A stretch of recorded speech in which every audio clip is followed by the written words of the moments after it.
Hello, my name is Laura and I'd like to welcome you to my presentation for Management 491. The company I chose to write about is the Starbucks Corporation. I've always had an interest in how the company stayed up with new products and even had to reinvent themselves every so often. I will start with some background on Starbucks.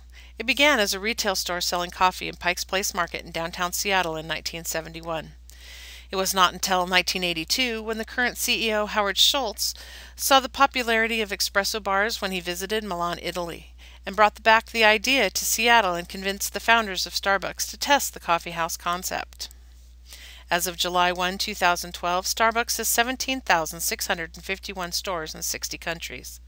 They provide premium roasted coffees, handcrafted beverages such as lattes, mochas, and frappuccinos. They provide fresh baked items and merchandise for sale. Over the 40 years that Starbucks has been in business, they have incorporated several other businesses under the Starbucks Corporation, such as Seattle's Best Coffee, Tazo Tea, Evolution Fresh, and Terrafazione Italia Coffee. Starbucks must constantly monitor its external environment. In order to stay ahead of the competition, they must always be on the cutting edge, such as when they began selling their products to restaurants and other espresso bars to get the name out in the public. They developed the concept of the coffee house here in the Pacific Northwest and began to import beans to Kent, Washington, where they roasted them themselves to control the end product. When the convenience of drive-thru became mainstream, Starbucks stepped up and made espresso convenient to those drivers who did not want to get out of their vehicle just for a coffee. As the company grew, so did the production, and the company expanded to ensure coffee was fresh and available to both coasts in the United States. With successes came some very hard lessons for the corporation.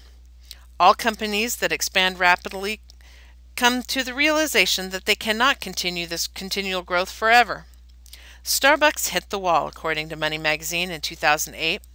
About the same time, the economy hit many companies.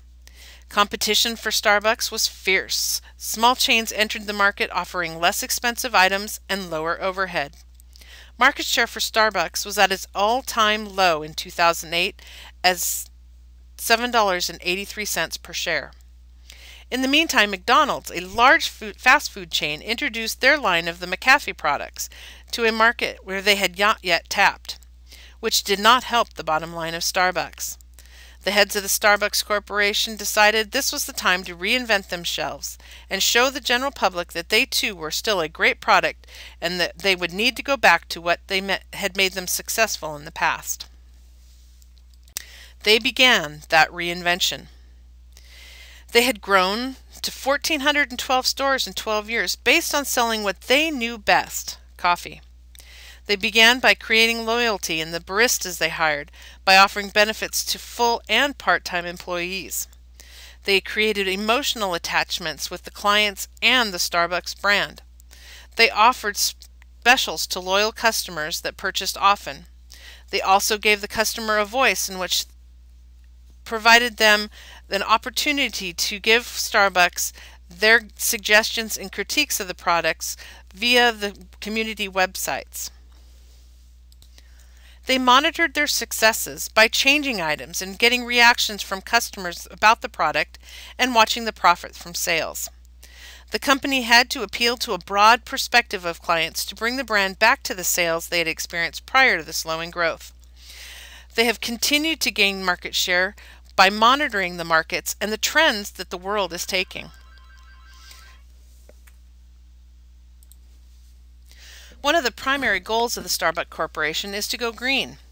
The company's goal is to have 100% reusable or recyclable cups by 2015. They've made efforts to provide healthier options in food and drink items. The industry standard for the milk and coffee products was to use whole milk, but Starbucks has moved to make 2% the standard unless specified by the client. They've included the customer as one of the most top stakeholders in the company. Especially without their input, they would not be the forward-thinking company they are today. Starbucks found that going back to basics and by constantly assessing the market, it is what made them successful. Stakeholders at all levels were part of this success. They've continued to have the shareholders and the banks support the corporation with the necessary capital to rev up the reinvention. Suppliers and customers provide valuable input for the improvement and selection of products.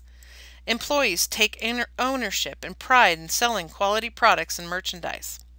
The Starbucks Corporation offers customers rewards for their loyal patronage in discounts, special drinks, and even a place to voice their opinion.